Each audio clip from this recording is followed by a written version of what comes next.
Herkese merhaba, ben Melike. Bir sabah uyandığınızda her şeyin yerli yerinde olduğunu fakat yine de bir şeylerin eksik olduğunu hissettiniz mi hiç? Yataktan kalkmak için gerçek bir neden aradığınız, kendinizi zorlandığınız, bir bardak kahveye tutunduğunuz bir gün oldu mu hiç? Etrafınızdaki herkes nasılsın diye sorduğunda onlara cevap olarak iyiyim diyebilmenin ne kadar otomatikleştiğini fark ettiniz mi? Bazen tükenme tam da böyle başlıyor. Gürültüyle değil, bir çöküşle değil, sadece sessiz bir boşlukla. Bu videoya size rahatsız edici bir şey söyleyerek başlamak istiyorum.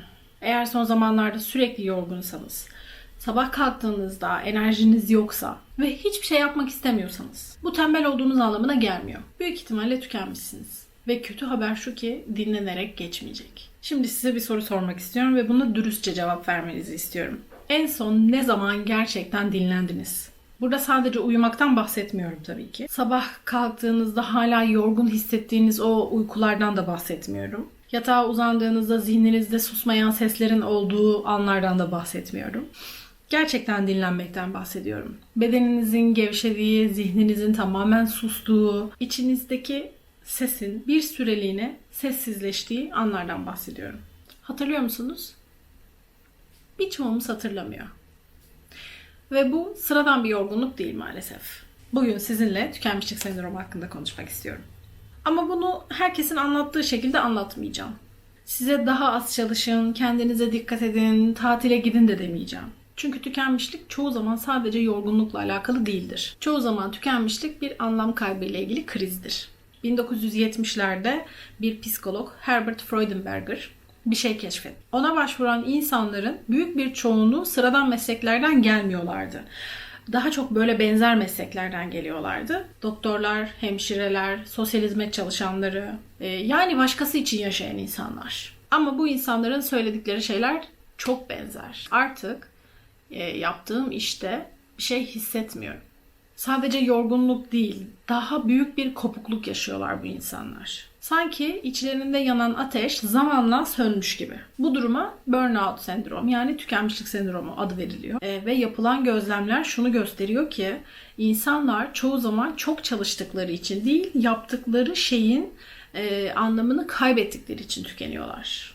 Peki, çok önemli bir soru var. Yorgunlukla tükenmişliği birbirinden ayırmak neden bu kadar zor? Çünkü ikisi de aslında aynı semptomu paylaşıyor gibi görünüyor. Ama arada çok derin bir fark var. Yorulduğunuzda dinlenirsiniz, uyursunuz. Kendiliğinden geçer bu his. Bir hafta sonu iyi bir tatil yaparsınız. Uzun bir uyku uyursunuz. Doğada birkaç saat geçirirsiniz. Yorgunluk için bunlar yeterlidir. Ama tükenmişlik farklı bir şey. Tükenmişliğe girdiğinizde tatile çıkarsınız ama döndüğünüzde o his hala içinizdedir, geçmemiştir. Uyursunuz ama sabah kalktığınızda hala enerjiniz yoktur. Dinlenmek için çabalarsınız ama bir türlü dinlenemezsiniz. Christina Maslach 1970'lerin sonunda tükenmişlik kavramını sistematik olarak tanımlayan psikologlardan bir tanesidir. Onun çalışmalarında tükenmişliğin 3 temel bileşeni var. Duygusal tükenme, duyarsızlaşma ve kişisel başarı hissinin azalması. Ama tabii ki bu tanımlar akademik kaynakların içerisinde kalıyor çoğu zaman. Gerçekte yaşadığınızda bunlar çok daha güçlü hissediliyor. Duyarsızlaşmayı şöyle tanımlayabilirsiniz. Bir zamanlar gerçekten çok önem verdiğiniz şeyin artık sizin için önemli olmaması. Bu sizi üzüyor ama üzülecek gücünüz de yok. Sanki içinizde bir cam duvar var ve duygularınız o cam duvarın arkasında bulanık ve uzak bir şekilde duruyor. Belki siz de kendinize şu soruyu sormuş olabilirsiniz. Ben zayıf mıyım diğerlerinden? Başkaları da aynı şeyleri yaparken neden ben daha fazla zorluk çekiyorum? Bu soru önemli çünkü tükenmişliğin en zehirli yanlarından biri onu kişisel başarısızlık olarak içselleştirmek. Sisteme, koşullara, yapıya değil kendimize yükleniyoruz çünkü. Daha organize olsaydım, daha az şikayet etseydim, daha güçlü olsaydım, daha çok çalışsaydım. Ama tükenmişlik bir karakter zayıflığı değildir. Araştırmalar tükenmişliğin çoğunlukla bireyin içinde değil çevresiyle olan ilişkisinde ortaya çıktığını gösteriyor. İş yükü ve kaynaklar arasındaki dengesizlik, kontrol eksikliği, yeterli takdir görememek, değer çatışmaları, adalet algısının bozulması, tüm bunlar tükenmişliğin zeminini oluşturuyor. Ve yine de kültürümüz bize şunu söylüyor. Daha çok çalış, daha fazla üret, daha az dinlen, daha az iste. Bir noktada ne kadar verirseniz verin, rezerv tükendiğinde verecek bir şeyiniz kalmıyor. Ve bu noktada fark etmenizi istediğim önemli bir şey var. Tükenmişlik bir anda olmuyor. Yavaş yavaş geliyor aslında tükenmişlik. İşte şu olduğunda gerçekten tükenmiştim. Bunu söylemiyorsunuz tükenmişlikte. Çünkü bir anda gelen bir şey değil. Genellikle her şey büyük bir motivasyonla başlıyor. Kendini kanıtlama hissiyle, başarılı olma arzusuyla başlıyor. İnsan daha çok çalışır, daha fazla sorumluluk alır ve zamanla kendi ihtiyaçlarını geri plana atar. Dinlenmeyi erteler, sosyal hayata erteler, azaltır, keyif veren şeyleri hayatının dışına atar. Ve bir noktadan sonra kişi ne olduğunu tam olarak anlayamasa da bir şeylerin yanlış gittiğini hissetmeye başlar. Burada kritik olan şey şu. Bu bir zayıflık değil. Bu büyük ölçüde içinde yaşadığınız kültürün bir sonucu. Maalesef modern dünyada üretkenlik bir iş meselesi olmaktan çıktı. Bir değer ölçütü olmaya başladı.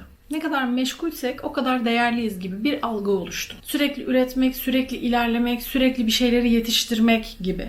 Ve bu tempo artık normalleşmiş durumda. Ve tükenmişlik de bu temponun doğal bir sonucu olarak ortaya çıkıyor maalesef. Ama burada 3 büyük yanlış anlaşılma var. Birincisi şu. Sadece yorgunsun lafı. Oysa tükenmişlik yorgunluk değildir. İnsan uyur, dinlenir.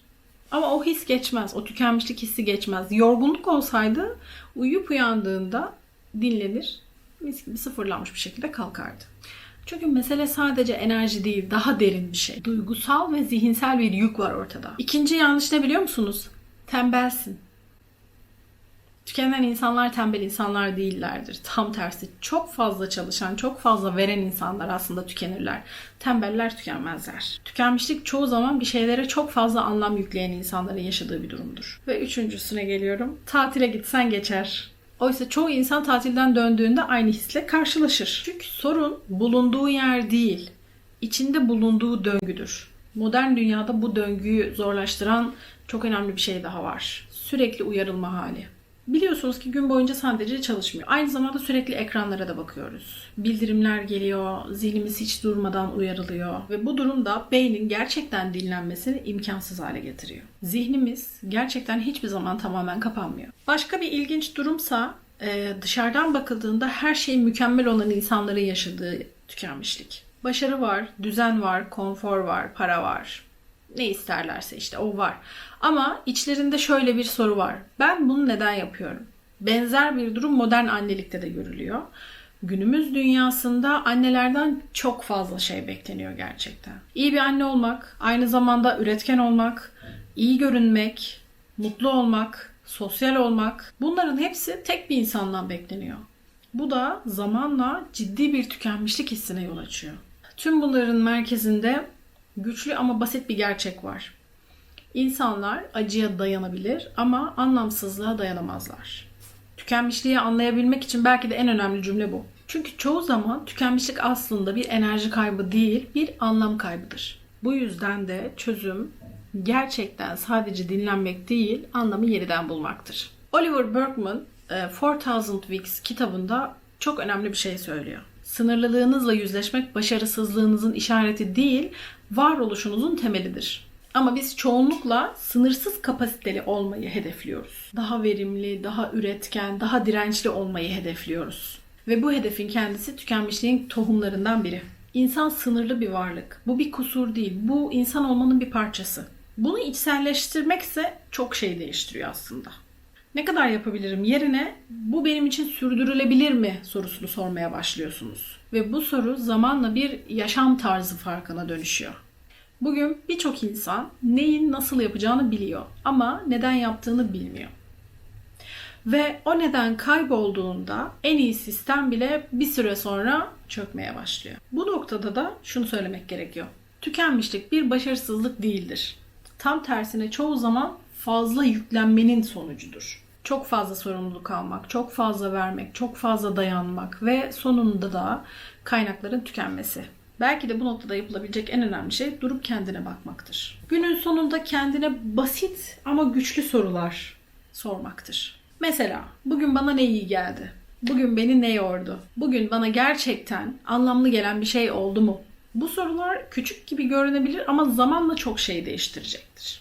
Çünkü farkındalık olmadan hiçbir değişim mümkün değildir.